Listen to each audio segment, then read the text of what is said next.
Интензивните истражувања на рудни наоѓалишта во Источна Македонија потврдија дека делови од земјата лежат на златни жици.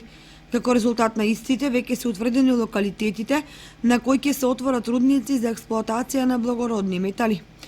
Првенствено рудникот во местноста Казан Дол кај Валандово, како и наоѓалиштата Кадиица кај Пехчево, Иловица во Василево, Златица Плавица помеѓу Провиштип и Кратово и Боров Дол кај Штип и Конче.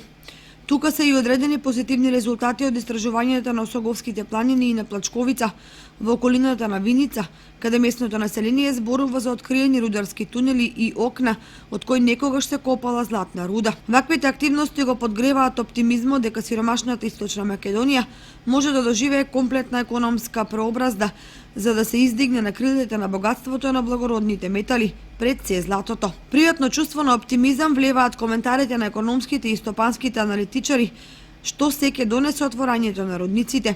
Впрочем, деканот на Природно-техничкиот факултет во Штип, доктор Зоран Панов, врз основа на сериозни анализи, најавува дека само рудникот Иловица, кој треба да биде еден од најголемите на Балканот, ќе отвори помеѓу 50 и 100 работни места за високостручен инженерски кадар и плюс стотици други рударски работници.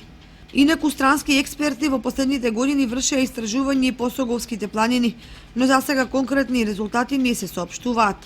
Стручњаци од областа на рударството потврдуваат дека Осоговието е своевиден рударски басен, кој се уште целосно не е истражен. Потврда за тоа се рудниците за олово и цинк, Саса кај Македонска каменица, Тораница кај Крива Паланка и Злетово кај Провиштип.